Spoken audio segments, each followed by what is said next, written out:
मैं अलीशा आप सबका फिर से स्वागत करती हूँ स्पीक यूनिवर्सल पर। आज मैं आप सबके लिए महाभारत के बारे में, महाभारत के इस विषय के बारे में कुछ टॉपिक्स लेकर आई हूँ। आई होप आप सबको बहुत पसंद आएंगे। तो चलिए टाइम वेस्ट नहीं करते हैं, महाभारत के ऊपर बात करते हैं कि महाभारत से हमें क्या सीखने को मिलता है।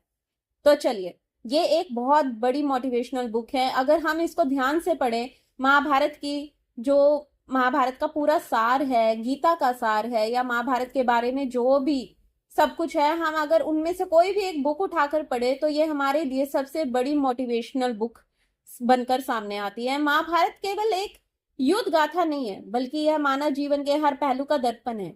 यह महाकाव्य धर्म, अधर्म, नीति, राजनीति, प्रेम, विश्वासघात, अहंकार, करुणा, त्याग और मुक्ति की एक ऐसी गहराइयों को छूता है जो हर युग में एक उदाहरण बनकर हमारे सामने आती है। ऋषि वेद व्यास द्वारा रचित यह ग्रंथ न केवल भारतीय संस्कृति की आत्मा है, बल्कि विश्व की सबसे बड़ी और गहरे ग्रंथों में से एक ग्रंथ है। इसमें कुल 1 लाख से अधिक श्लोक हैं और यह जीवन के हर मोड़ पर हमारा मार्गदर्शन करते हैं। यही चीज मैं आपको इसमें बताना चाह रही हूँ कि इससे बड़ी मोटिवेशनल बुक आपको पूरे वर्ल्ड में कहीं नहीं मिलेगी। एक बारी जरूर इसे जरूर पढ़िएगा। चलिए स्टार्ट करते हैं। इससे हमें सीखने को मिलता है, महाभारत का जो युद्ध हुआ था वो युद्ध नहीं था, वो धर्म की स्थापना के लिए किया गया था। उसमें ये मोटिव नहीं था कि लोगों को मारना है। लेकिन जब लोगों को बातें समझ में नहीं आई, वो अधर्म पे अधर्म करते गए, तब ये युद्ध एक बहुत बड़ा युद्ध बनकर सामने आया। धर्म की सच्चाई, सच्ची परिभाषा और संघर्ष का ये एक बहुत बड़ा उदाहरण है। महाभारत का केंद्र विषय धर्म था, सिर्फ धर्म। युद्ध, छल, राजनीति, सबके बीच धर्म क्या है, यही सबसे बड़ा प्रश्न था। युधिष्ठिर धर्मराज कहलाते हैं, लेकिन वो भी कई बार अधर्म कर चुके थे। शिक्षा, धर्म केवल नियमों का पालन नहीं, बल्कि समय, परिस्थिति और सत्य के अनुसार उचित कार्य करना ही धर्म है। गीता में श्री कृष्ण जी कहते हैं, अपना कर्तव्य निभाना ही सच्चा धर्म है। संदेह और निर्णय की शक्ति, ये भी हमें महाभारत में सीखने को मिलता है। अर्जुन का कुरुक्षेत्र में मोहग्रस्त होकर युद्ध से पीछे हटकर यही हमें दर्शाता है कि हर इंसान कभी ना कभी भ्रम की स्थिति में आ ही जाता है। श्री कृष्ण ने उसे गीता के माध्यम से समझाया। शिक्षा हमें ये मिलती है कि संदेह स्वाभाविक है, लेकिन सही मार्गदर्शन ये बहुत जरूरी है, और अपना निर्णय भी सही समय पर लेना ये भी बहुत जरूरी है। जीवन के कठिन फैसलों में विवेक, अनुभव और ज्ञान की आवश्यकता हमेशा पड़ती है। अहंकार का विनाश सुनिश्चित होता है। दुर्योधन का अहंकार बहुत ज्यादा बढ़ गया था, जिसके दुष्प्रभाव उसे देखने को मिले। उसने पूरा वंश खत्म कर दिया सिर्फ उसकी बुद्धि के कारण, अहंकार के कारण। कोई भी कितना भी शक्तिशाली क्यों ना हो, यदि उसमें अहंकार होगा तो उसका पतन निश्चित है। विनम्रता और संयम ही व्यक्ति के सच्चे साथी हैं, उन्हें कभी नहीं छोड़ना चाहिए। स्त्रियों के साथ अन्याय और उनके परिणाम, ये एक बहुत बड़ा उदाहरण है इस बात का।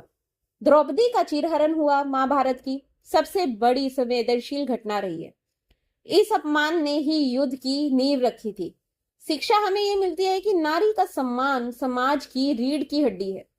जब भी नारी का अपमान हुआ है और वो रीढ़ की हड्डी टूटती जरूर है, तो रीढ़ की हड्डी जब टूट जाती है तो विनाश का कारण अपने आप बन जाती है।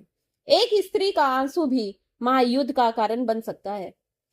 धर्म और फल का सिद्धांत, ये हमें ये भी सिखाती है कि गीता का मुख्य संदेश ही यही था कि धर्म की नींव रखने के लिए महाभारत हुई थी। कर्म करो और फल की चिंता मत करो। जीवन में मित्रता और दायित्व का महत्व, महाभारत से हमें यह भी सीखने को मिलता है कि भगवान श्री कृष्ण और अर्जुन की मित्रता, कर्ण और दुर्योधन का संबंध, और सब जीवन में रिश्तों की जटिलताएं और उनके प्रभाव को दर्शाते हुए हमें यह शिक्षा मिलती है कि मित्रता में निष्ठता होना, सीधापन होना, सच्चाई होना बहुत जरूरी है, लेकिन सही और गलत की पहचान करना भी बहुत जरूरी है। अंधी वफादारी विनाश का कारण हमेशा बनती है। विवेक और नीति की शक्ति, ये भी हमें इससे पता चलता है कि विदुर और श्री कृष्ण ये दोनों पात्र नीति और बुद्धि के प्रतीक रहे। युद्ध को टटोलने और युद्ध को टालने के हर संभव प्रयास इन्होंने किए, लेकिन जब नहीं कुछ समझ आया तो विनाश हुआ। शिक्षा हमें ये मिलती है, विवेक और संवाद किसी भी टकराव से बड़ा हथियार होता है। नीति से ही अराजकता को रोका जा सकता है। प्रतिशोध और क्षमा ये भी हमें देखने को मिलती है। भीम का प्रतिशोध और कर्ण की कटुता ये सब दिखाते हैं बदलाव की भावना किस दिशा में ले जाते हैं। शिक्षा हमें ये मिलती है कि प्रतिशोध आत्मा को जलाता है, क्षमा और शांति ही जीवन में स्थायी रखनी चाहिए। अशांत व्यक्ति कभी भी कोई निर्णय नहीं ले सकता। हृदय हमेशा शांति से भरा हो तो वो कभी भी सुख नहीं दे सकता। आगे हमें ये शिक्षा मिलती है कि शिक्षा और गुरु का क्या महत्व है। द्रोणाचार्य और अर्जुन इन रिश्तों में गुरु शिष्य परंपरा की एक गहरी छवि छोड़कर गए हैं। शिक्षा हमें मिलती है कि सही गुरु जीवन का मार्गदर्शन करता है, लेकिन जब गुरु भी पक्षपात करे तो शिक्षा को अपने विवेक का प्रयोग करना जरूरी हो जाता है। स्त्रियों का बल और बुद्धि। कुंती, द्रौपदी, गांधारी इन महिलाओं ने महाभारत में महत्वपूर्ण भूमिका निभाई है। इनसे हमें यह शिक्षा मिलती है कि स्त्रियां केवल कोमल नहीं बल्कि शक्ति का रूप है, बल्कि अत्यंत बुद्धिमान है। उनकी निर्णय क्षमता और धैर्य परिवार और समाज को एक नई दिशा देता है। युद्ध में शांति का मूल्य। 18 दिन का कुरुक्षेत्र का युद्ध लाखों लोगों की मृत्यु का कारण बना। अंत में पांडवों ने भी सब कुछ खो दिया, भाई पुत्र सब, दोस्त मित्र सब खो दिए। युद्ध चाहे धर्म के लिए हो लेकिन उसमें हानि ही होती है। सदैव इस बात का याद रखना। शांति ही स्थायी समाधान है। समय का चक्र। श्री कृष्ण का संवाद यही कहता है कि युधिष्ठिर का अहंकार हमेशा उसे ले डूबा है। उतार चढ़ाव जीवन में आते ही है। समय कभी भी एक जैसा नहीं रहता, अच्छे और बुरे दोनों दिन दिखाता है।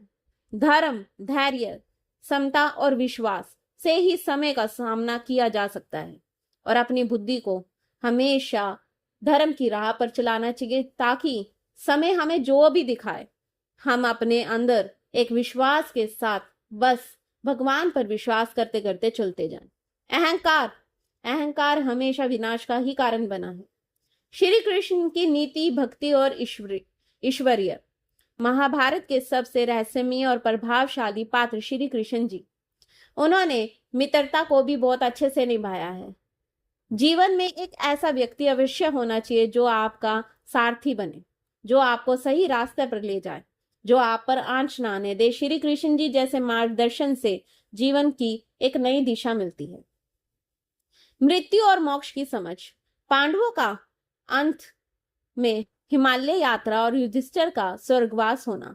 जीवन में अंतिम सत्य, मुक्ति, मोक्ष और मृत्यु यही है।